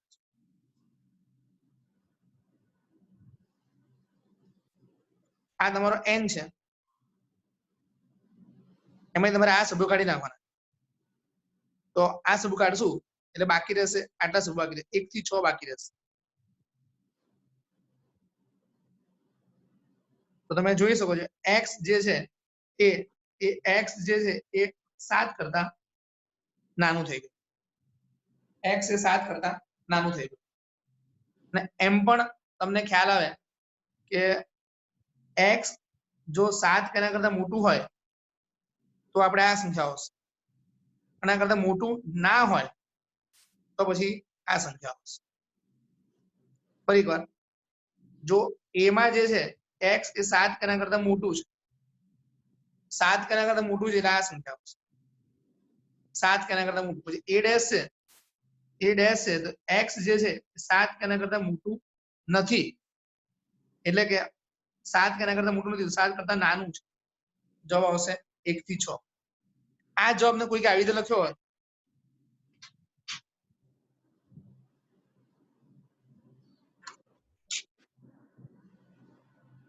આજે જવાબ આવ્યો, આજે a ડેશ નો જવાબ આવ્યો, એ જવાબને કદાચ કોઈ વિદ્યાર્થીએ આવી રીતે લખ્યો હોત કે x એ 7 કરતા નાનું છે, x એ 7 કરતા નાનું છે અને પ્રાકૃતિક છે, આવી રીતે લખ્યો હોત તો પણ ચાલે. 6 કેના કરતા નાનું છે? અહીંયા જુઓ, અહીંયા ખાલી લેસ ધેન એટલે 7 કરતા નાનું લેવાનું છે. અહીંયા જુઓ x less or equal to 6, x less or equal to 6, 6 કેના કરતા નાનું.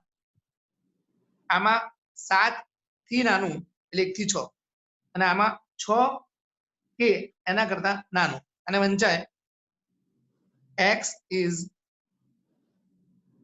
less or equal to 6. શુદ્ધ ગુજરાતીમાં x એ 6 કે એના કરતા નાનું, તો 6 કે એના કરતા નાનું એટલે આ સંખ્યાઓ છે. 6 કે એના કરતા નાનું એટલે આ સંખ્યાઓ છે.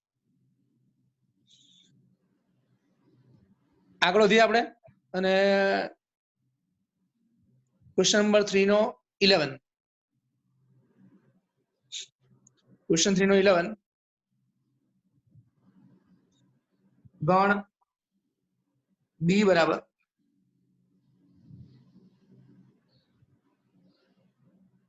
ગણ b બરાબર x, x belongs to n, અને 2x + 1 એ 10 કરતા મોટું છે. 2x + 1 એ 10 કરતા મોટું છે. હવે જોઈ શકીએ છીએ આપણે શરત છે આપણી, જે શરત છે 2x + 1 એ 10 કરતા મોટું છે. નવનીત, આ આપણે આમાંથી છે ને x ને કરતા બનાવવાનો છે, x ને કરતા બનાવવાનો છે. એક એક એક બધા સ્ટેપ બોલ. પહેલા 1 ને જમણી બાજુ લઈ જાઉં.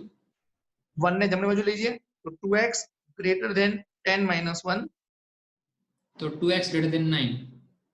2x greater than 9, બંને બાજુ 2 વડે ભાગી દઈએ. બે સામે લઈ જઈએ તો x greater than 9/2, yes, x greater than 4.5, તો x જે છે એ 4.5 x જે છે 4.5 એના કરતા મોટું છે, બરાબર ને? તો હા x ની કિંમત 4.5 એના કરતા મોટું છે, પરંતુ આપણને ખબર છે કે આપણું જે u છે એ પ્રાકૃતિક સંખ્યા ગણ છે 1 2 3 4 5 6 7 8 9 10 11 12 આ આપણો u છે. હવે આના કરતા મોટી સંખ્યાઓ નવનીત, આના કરતા મોટી સંખ્યાઓ આમાં ચાલુ ક્યાંથી થશે? 5 થી. ખરેખર આ જે 4.5 કરતા મોટું લેશું એટલે x જે છે ને એ 5 એના કરતા મોટું થઈ જશે. 4.5 પછી 4.6 આવે પણ એ આમાં છે જ નહીં એટલે આપણે લેવાનો જ નથી. 4.6 પછી 4.7 આવે એ પણ આમાં છે જ નહીં, આપણે લેવાનો જ નથી. પછી 4.99 આવે 4.99 એ પણ આમાં નથી. એટલે આપણે જે પણ ઘટકો લેવાના છે u ના સાપેક્ષે લેવાના છે. u માં આ ઘટકો છે, u માં આ ઘટકો છે, આ જે ઘટકો છે એની સાપેક્ષે આપણે વિચારીએ તો આપણો જે ગણ છે આ b તમે જે જોઈ શકો છો એમાં 5 એના કરતા મોટી સંખ્યા આવશે. એટલે ગણ b બરાબર 5 6 7 8 9 10 5 6 7 8 9 10 એ રીતના આ સંખ્યા આવશે b માં. આ તમારી સંખ્યાઓ b માં થઈ ગઈ. હવે આપણે જોઈએ b ડેશ, તો u માંથી b કાઢી નાખવાનું એટલે આમાંથી આ કાઢી નાખીએ.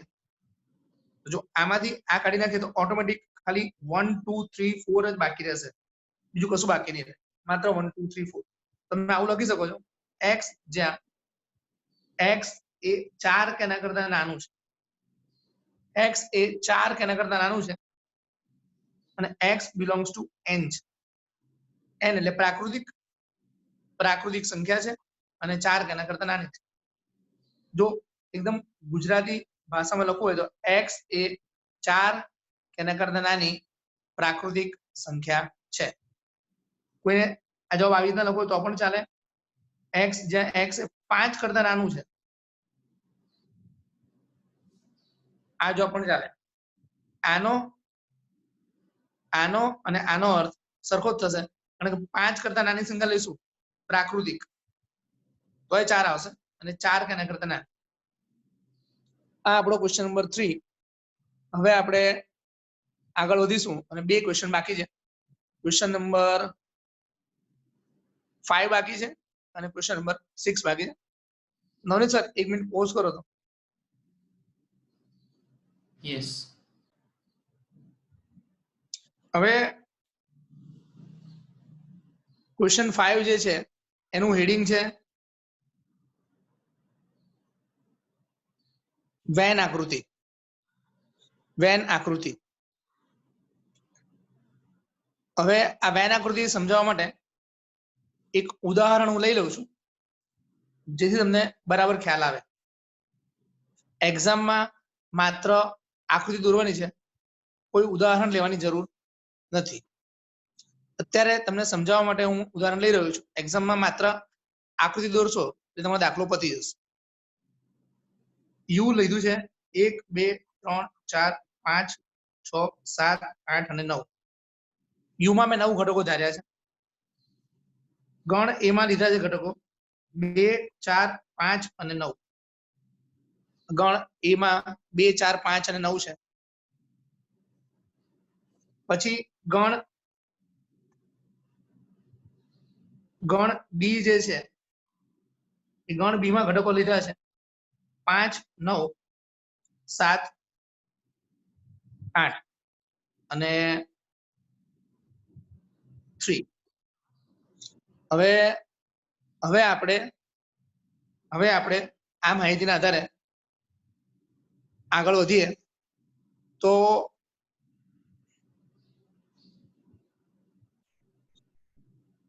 a યોગ b, a યોગ b કરીશું તો આ a અને આ b એનો યોગ કરીશું તો 2 4 5 9 3 7 8 આટલું આવશે. અને a છેદ b કરીશું એ છેદ બી કરું છું આમાં આમાં છેદમાં આવશે 5 અને 9 આ 5 અને 9 આવશે હવે હવે આપણે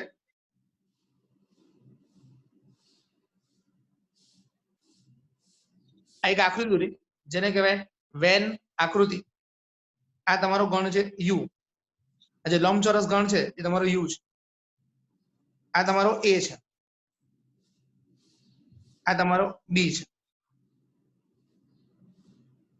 સૌથી પહેલા જ્યારે પણ તમે વેન આકૃતિ દોરો તમારે યાદ રાખવાનું કે બંનેમાં જે કોમન ઘટક હોય એટલે કે એ છેદ બી એ ઘટકો તમારે અહીંયા આગળ લખવાના અહીંયા આગળ આવશે 5 અને 9 કારણ કે આ ભાગ એવો છે જે મારી આંગળી છે ભાગ એવો છે જે એ માં પણ છે અને આ જે ભાગ છે એ બી માં પણ છે આ જે ભાગ છે એ એ માં પણ છે અને આ જે ભાગ છે એ બી માં પણ છે હવે હવે તમે જુઓ 5 અને 9 સિવાયના ઘટકો આપણે અહીંયાથી લઈએ અહીંયા 2 અને 4 છે એના બાકીના ઘટકો અહીંયા લખવાના એટલે એમાં 4 ઘટકો તમને દેખાય જ છે 2 4 5 9 એ તમે અહીંયા પણ જોઈ શકો છો 2 4 5 9 તો ગણ એના ઘટકો છે એ આ વાળા ભાગમાં છે આ રહે તમારો ગણ એના ઘટકો આ તમારા ગણ એના ઘટકો થાય હવે આ ગણ એના ઘટકો તમારી પાસે આવી ગયા હવે તમારે ગણ બી ના ઘટકો છે એમાં ગણ બી ના ઘટકો જેમાં 5 9 છે તો 5 અને 9 છે એ સિવાયના ઘટકો અહીંયા છે 7 8 3 એ 7 8 9 અહીંયા આવશે 7 8 અને 3 અહીંયા આવશે એટલે ગણ બી છે એમાં કુલ 5 ઘટકો થવા જોઈએ 3 ઘટકો અહીંયા 2 ઘટકો અહીંયા તો ગણ બી ના ઘટકો આ વાળા ભાગમાં છે આ વાળા ભાગમાં છે હવે તમે જો ધ્યાનથી જોશો તો જ્યાં આગળ આ બંને પ્રકારની રેખાઓ ભેગી થાય છે એટલે કે જ્યાં આગળ ચેક્સ બને છે એ તમારું એ છેદ બી છે એ છેદ બી એટલે આ જે તમારું એ છેદ બી છે એ છેદ બી છે હવે તમારે આવી આડી રેખા લેવી કે ઊભી રેખા લેવી એ તમારી મરજી પર આધારિત છે કોઈ વિદ્યાર્થી એવું કહે કે મારે સર ગણ એ માટે આવી રેખા લેવી કશું વાંધો નહીં કોઈ વિદ્યાર્થી એવું કહે સર મારે ગણ એ માટે આવી રેખા લેવી તો વાંધો નથી એ તમારી મરજી પર આધારિત છે તમે આવી રીતના રેખા લો એ પણ કોઈ એક ચોક્કસ પ્રકારની રેખા લેવાની એટલે ગણ એ છે એમાં આ રેખાઓ છે આડી ગણ બીમાં ઊભી બંને ભેગા કરશો એટલે બનશે જાળી એ રેખા આવશે એ છે ડી માટે આટલી જે માહિતી છે આટલી માહિતીની અચ્છા એ યોગ બી છે તમે જોઈ શકો છો કે આ બધા ઘટકો જે છે આ બધા ઘટકો એ અહીંયા અહીંયા ને અહીંયા 3 વસ્તુ ભેગી કરીએ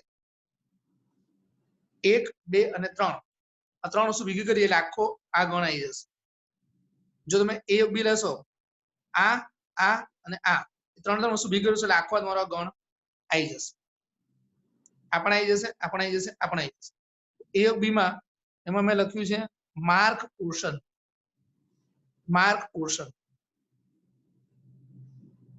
પોર્શન નો અર્થ થાય કે માર્ક પોર્શન ને શુદ્ધ ગુજરાતીમાં શું કહેવાય માર્ક ને અંકિત પ્રદેશ હા અંકિત પ્રદેશ નહીં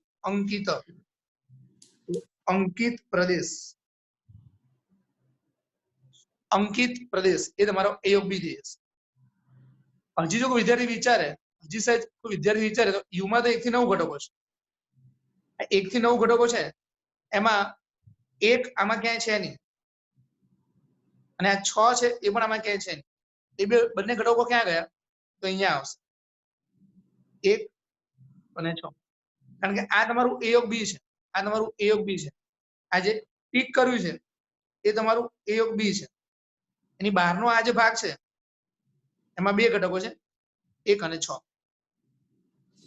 તો એ યોગ બી ની જે બહારનો ભાગ છે એમાં 2 ઘટકો છે 1 અને 6 આટલી માહિતીના આધારે હવે આપણે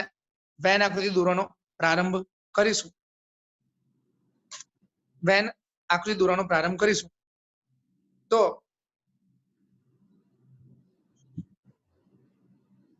દાખલો હવે શરૂ થાય છે. ક્વેશ્ચન 5 નો પહેલો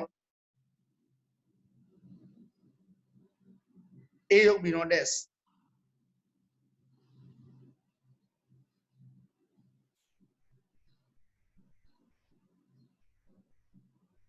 આ જે આકૃતિ છે, આ જે તમારી આકૃતિ છે, આ તમારું a યોગ b દર્શાવે છે.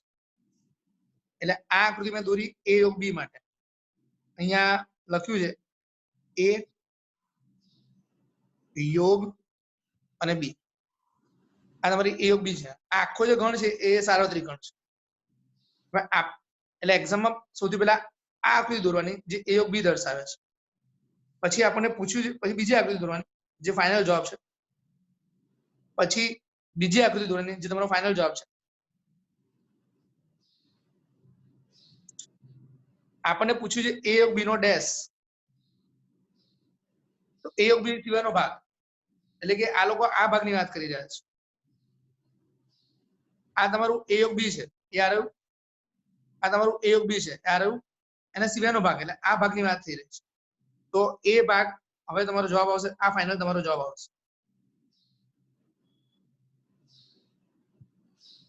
બરાબર નવનીત? કઈ કહેવાનું રહી જાય નવનીત? હા સર, બરાબર છે. a યોગ b એમાં આ ભાગ આવશે અને a યોગ b સિવાયનો બહારનો ભાગ એ તમારો આ આવશે. એટલે તમારે ક્વેશ્ચન નંબર 5 ના પહેલામાં બે આકૃતિ દોરવાની, એક a યોગ b દોરવાનું, પછી a યોગ b સિવાયનો બહારનો ભાગ કરવાનો. હવે આપણે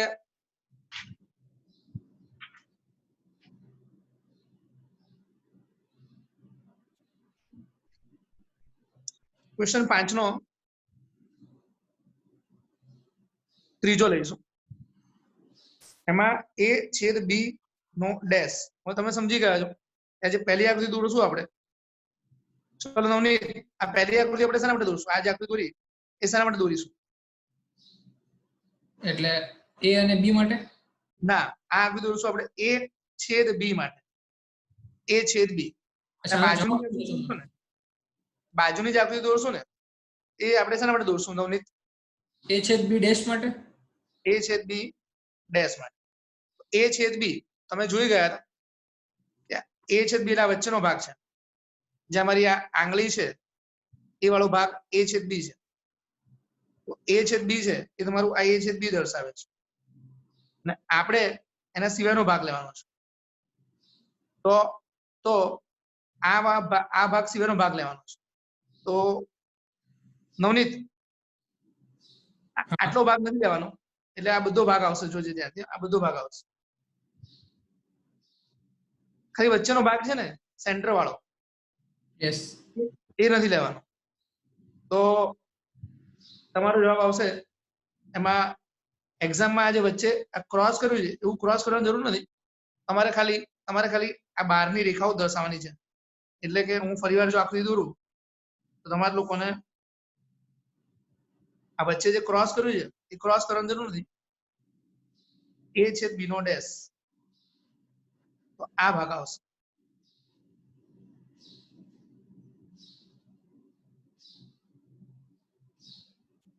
આજે જે છે a છેદ b છે. આ a છેદ b છે અને આ જે ભાગ છે a છેદ b સિવાયનો ભાગ છે. તો a છેદ b નો ડેશ થઈ. હવે આપણે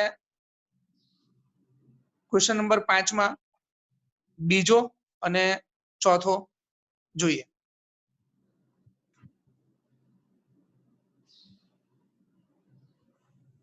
ક્વેશ્ચન 5 નો બીજો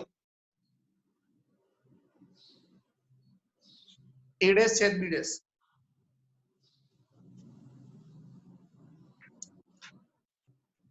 તો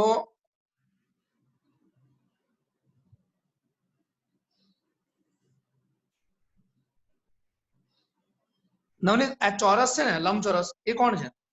u. સાર્વત્રિક ગણ u. સાર્વત્રિક ગણ u. આ ગણ a છે, આ ગણ b છે. હવે આપણે આ દાખલામાં જોઈએ છે a ડેશ. a ડેશ માટે મેં નક્કી કર્યું કે મારે આ પ્રકારની રેખાઓ લેવી છે. આડી ઊભી તમને જે ઈચ્છા પડે એ તમે રેખાઓ લઈ શકો છો. જો કોઈ વિદ્યાર્થી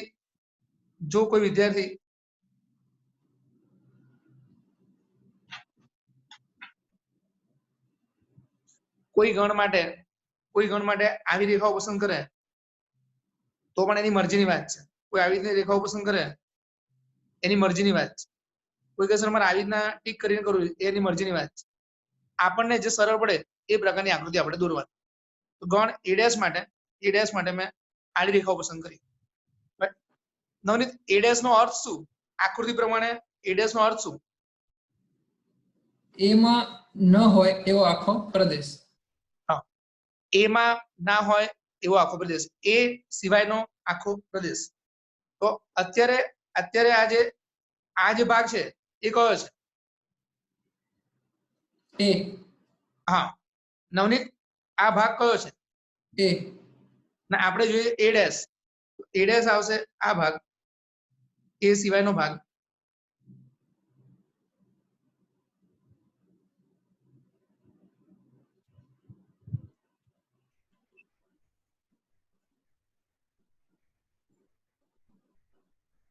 આ જે ડાર્ક બાઉન્ડ્રી છે એ દર્શાવે એ છે, એ સિવાયનો ભાગ. તેના માટે મેં આ રેખા લીધી છે. હવે બી ડેશ માટે હું ઊભી રેખા લેવાનું વિચારું છું. તો બી ડેશ નો અર્થ શું? બી ડેશ નો અર્થ શું છે? બી માં ન હોય તેવા સભ્યો એવો પ્રદેશ. બી સિવાયનો ભાગ. આ રહ્યું તમારું બી, આ રહ્યું તમારું બી, આ બી છે. બી ડેશ બી સિવાયનો ભાગ. સર અલગ આકૃતિમાં બતાવો ને. શું કહે છે? બીજી નીચે અલગ આકૃતિમાં બતાવો તો વધારે ક્લિયર દેખાશે. આમ તો સમજ પડી જશે. એટલે એમાં શું છે, કારણ કે પછી આપણે ઉપર અહીંયા છેદગણ લેવાનો છે ને, હા, તો છેદગણ માટે મારે જ્યાં આગળ ચોકડી બનશે ને એ મારો છેદગણ છે. હા, હા, ઓકે. એટલે મારે એના માટે બી ડેશ આ આકૃતિમાં દર્શાવવું પડશે. ઓકે. આ તમારું બી છે, આ તમારું બી છે. બી સિવાયનો ભાગ, તો આ બી સિવાયનો ભાગ આવશે.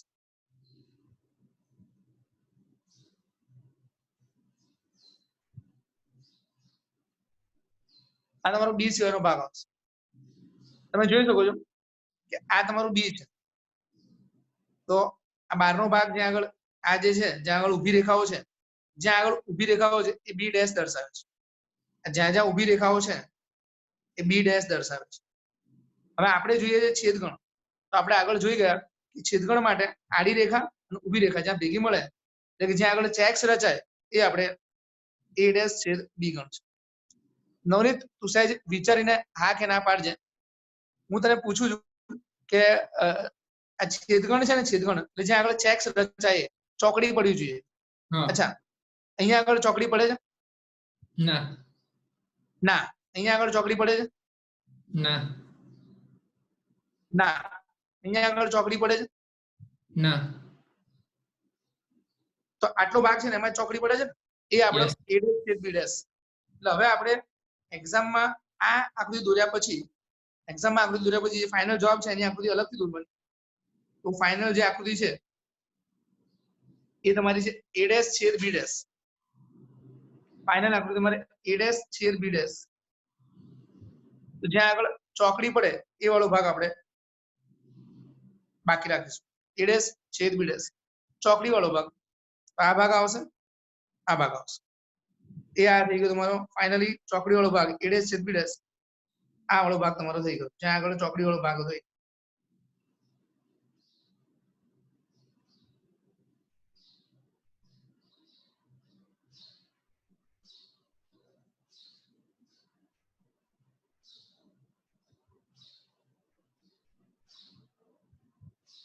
આ થઈ ગયું તમારું એ ડેશ છેદ બી ડેશ.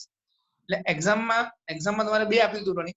પહેલી આકૃતિ છે એમાં એ ડેશ દર્શાવ્યું, બી ડેશ દર્શાવ્યું, અને પછી આ જે ચોકડી વાળો ભાગ છે એ ચોકડી વાળા ભાગ જે ખાલી એટલો ભાગ સ્પેશિયલી એ આપણે અલગથી દોર્યો.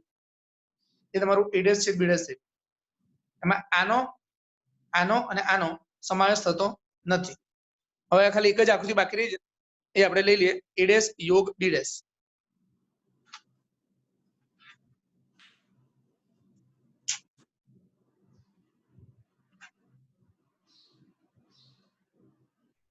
ક્વેશ્ચન નંબર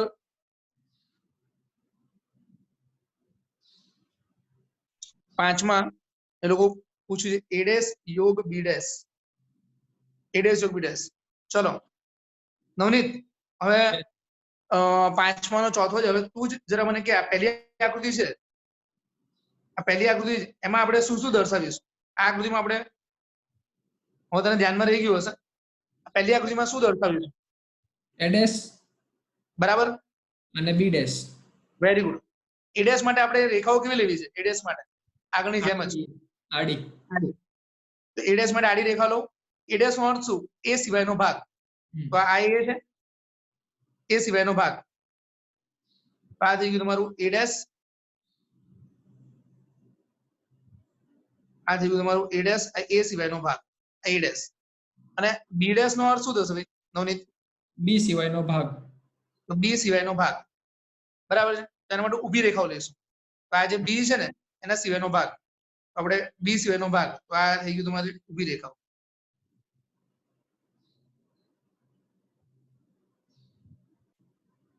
હવે આપણે વાત થઈ રહી A ડેશ યોગ B ડેશ કરીએ. યોગ, તો યોગમાં યોગનો આપણે એક શબ્દ લખ્યો હતો. તું મને શબ્દ યાદ નહોતો આવતો પણ તે કહ્યું છે અંકિત. હા, અંકિત ભાગ.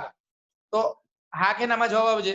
આપણે A ડેશ યોગ B ડેશ કરવાનું છે, એમાં જે અંકિત ભાગ છે, અંકિત ભાગ, તો શું આ ભાગ આવશે? હા. અચ્છા, આ ભાગ આવશે? હા. અચ્છા, આ ભાગ આવશે? હા. આ ભાગ આવશે? ના. આ ભાગ આવશે? ના. આ ભાગ આવશે? ના. ઓકે, એટલે એના સિવાયનો જે ભાગ આવશે એ આપણે ફાઇનલ જવાબ લખીએ. તો હવે એક્ઝામમાં તમારે બે આકૃતિ દોરવાની. એમાં પહેલી આકૃતિ આ તમારી પહેલી આકૃતિ, અને ફાઇનલ આકૃતિ તમારી આ મુજબ છે. A ડેશ યોગ B ડેશ, A ડેશ યોગ B ડેશ, એ જે અંકિત ભાગ છે જોઈ શકો છો કે આના સિવાયનો ભાગ લેવાનો છે. આ જે વચ્ચેવાળો ભાગ છે એના સિવાયનો ભાગ મારે લેવાનો છે. તો આ વચ્ચેવાળો ભાગ છે એ સિવાયનો ભાગ લેવાનો છે, એટલે તમારે આવું થઈ જશે. આ તમારે આવું થશે.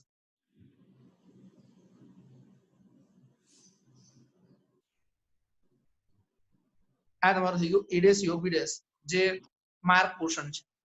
વચ્ચેવાળો ભાગ સિવાયનો આ બાજુનો ભાગ થઈ જશે. આ તો આપણે વેર આકૃતિ ક્વેશ્ચન નંબર 5.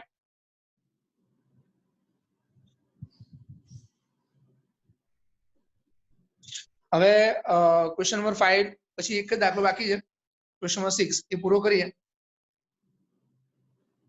ક્વેશ્ચન નંબર 6 એમાં લખ્યું છે સમતલના તમામ ત્રિકોણના ગણને U તરીકે લો. એટલે ગણ U બરાબર સમતલના તમામ ત્રિકોણ, સમતલના તમામ ત્રિકોણો.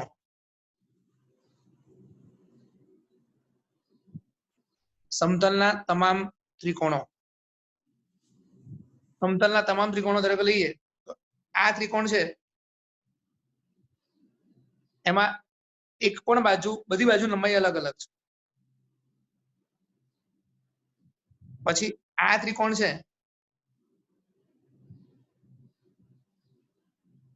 એમાં બે બાજુની લંબાઈ સરખી છે, બે બાજુની લંબાઈ સરખી છે, એટલે આ છે સમદ્વિ બાજુ.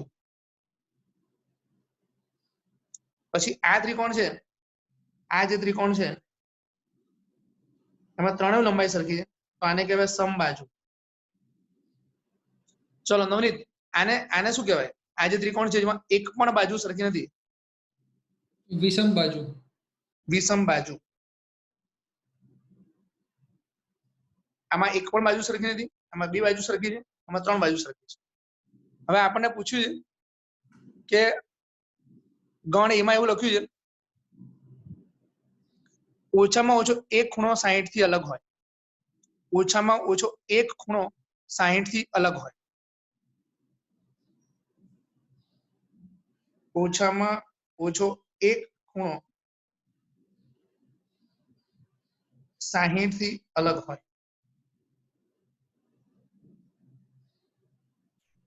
હવે આમાં તમારે એક્ઝામમાં તો ડાયરેક્ટ જવાબ જ લખવાનો છે, પણ તમને સમજાવવા માટે વચ્ચે હું થોડી સમજૂતી લખું છું.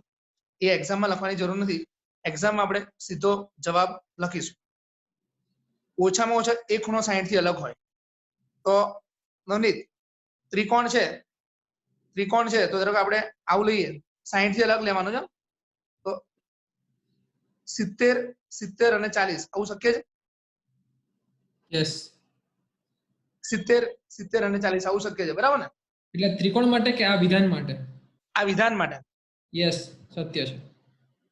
ઓછામાં ઓછો એક ખૂણો 60 થી અલગ હોવો જોઈએ. હમ. અચ્છા, બીજું કયું શક્ય છે? આ જે લખ્યું અને આ જે ઉદાહરણ થયું ને એ ખરેખર આ થઈ આના જેવું થયું. અચ્છા, હવે બીજું,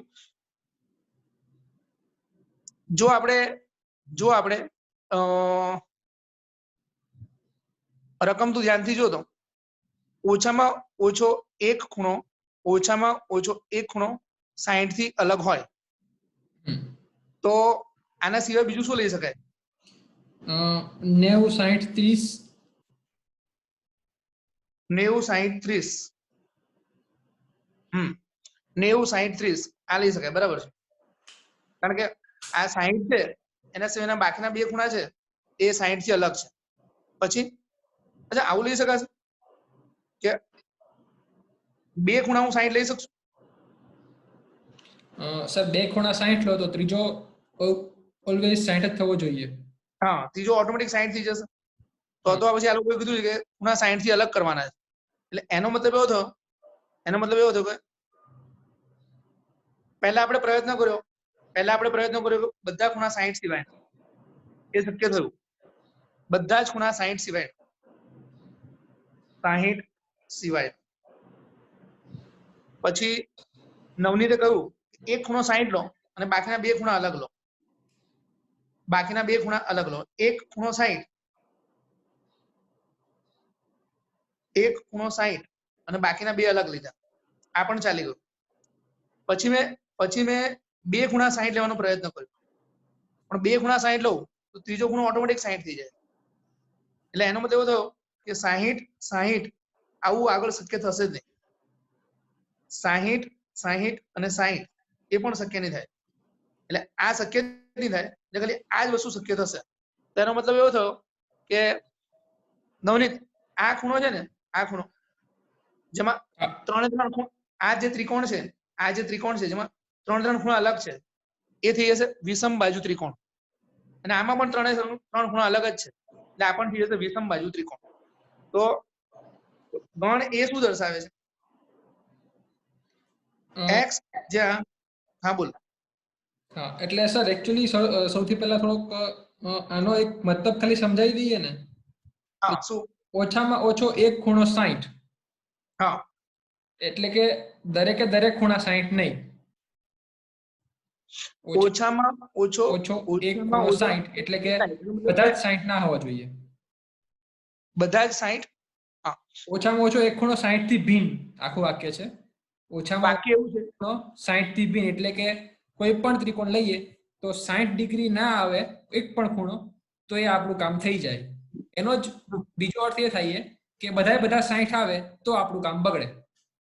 હા, તો એનો અર્થ એ થયો કે બધા 60 આવે એ સિવાયના ત્રિકોણ.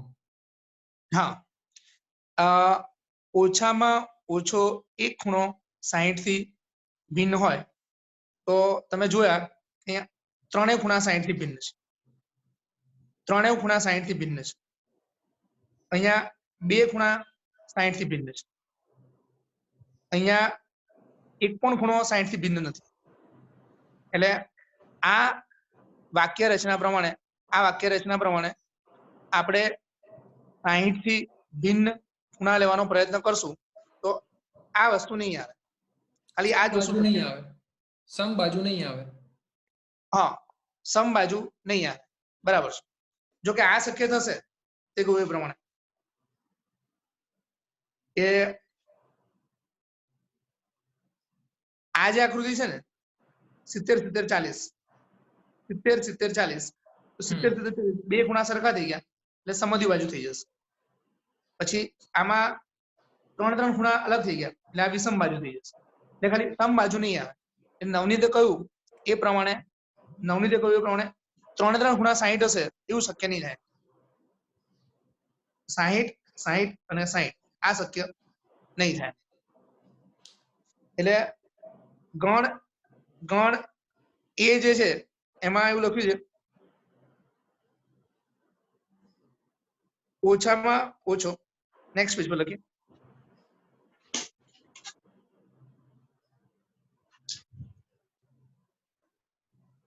ગણ એ લખ્યું છે ઓછામાં ઓછો એક ખૂણો 60 થી ભિન્ન હોય. જેમ કે મેં એક ખૂણો 70 લીધો, પછી બીજો પણ 70 લીધો અને ત્રીજો 40 લીધો, તો આમાં 60 થી ભિન્ન બધા ખૂણા લઈ લીધા.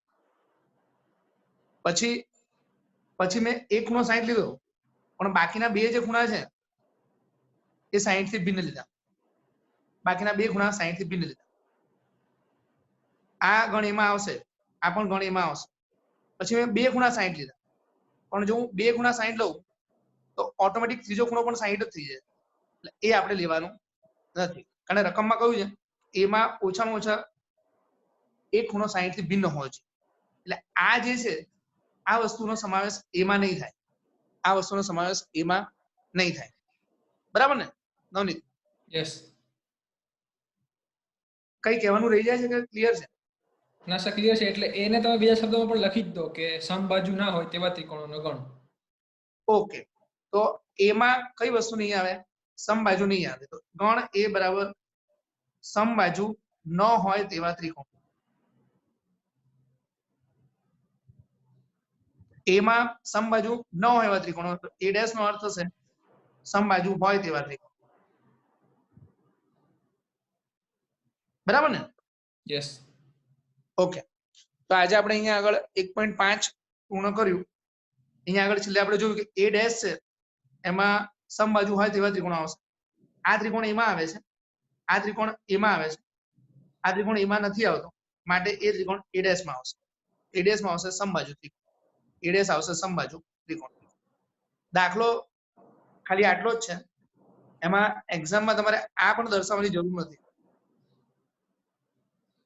આ દર્શાવવાની પણ જરૂર નથી. તમે વાક્ય લખ્યું, પછી તમે પાછું આ વાક્ય લખ્યું અને પછી તમારો આ જવાબ છે. એટલે ફાઇનલ ખાલી આ ટાર કર્યું એક વાક્ય, આ એક વાક્ય અને એક વાક્ય, એ તમારો જવાબ થશે. સર એકચ્યુઅલી આમાં એવું છે ને કે ઓછામાં ઓછો એક ખૂણો 60 થી ભિન્ન હોય. હા, તો આપણે આ સમબાજુ વાળામાં પડીએ જ નહીં, ખાલી એટલું લખી દઈએ કે ઓછામાં ઓછો એક ખૂણો 60 હોય તેવા ત્રિકોણોનો ગણ. તો એ વધારે સાચું લાગે ક્વેશ્ચન પ્રમાણે કે ઓછામાં ઓછો એક ખૂણો 60 તેવા ત્રિકોણોનો ગણ. એક મિનિટ જરા આનો પાછળ હું જવાબ જોઈ લઉં છું. એટલે એ લોકોએ જવાબ કઈ રીતે લખ્યો છે ને એ પ્રમાણે આપણે ક્લેરિટી આવી જાય. પાછળ જવાબ જે લખ્યો છે ને એમાં એ લોકોએ આ સમબાજુ ત્રિકોણ લખેલું છે. એટલે પછી એક્ઝામમાં એ લોકોએ સમબાજુ ત્રિકોણ છે એવું દર્શાવવું એટલે લખવું પડશે રકમમાં જવાબ. બરાબર ને? ઓકે, તો આજે આપણે 1.5 અહીંયા પૂર્ણ કર્યું. આશા રાખીએ કે તમે આ લેક્ચર છે એ તમને સંપૂર્ણપણે પૂરેપૂરી સમજ પડતી જશે. આમ તો હું અને નવનીત સર ભેગા થઈએ એટલે અમારે એક વસ્તુનું ધ્યાન રાખીએ છીએ કે કોઈ પણ વસ્તુ અમારાથી છૂટી ના જવી જોઈએ. રેર કેસમાં મારાથી જો કશું રહી જાય નવનીતનું ધ્યાન જાય, એટલે આપણે નવનીતને સાથે લીધા છે. કોઈ ટોપિક અત્યાર સુધી બાકી રહી ગયો હોય 1.5 પહેલા એવું અમારા ધ્યાનમાં આવતું નથી. તમે લોકો નિયમિતપણે લેક્ચર એટેન્ડ કરતા રહેજો. લેક્ચર એટેન્ડ કર્યા પછી ગૂગલ ક્લાસરૂમમાં જઈને જે તે ટોપિકનું પેપર અવેલેબલ હશે એ પણ તમે એટેન્ડ કરતા રહેજો. બરાબર છે? જ્યારે ઓફલાઈન ચાલુ થશે ત્યારે બધું જ હોમવર્ક આપણે વ્યવસ્થિત ફરીવાર ચેક કરીશું અને ટેસ્ટ પણ લઈશું. બરાબર ને સર? કશું કહેવાનું રહી જાય છે? Yes sir. ના. ઓકે, ચલો, થેન્ક યુ. Stop recording.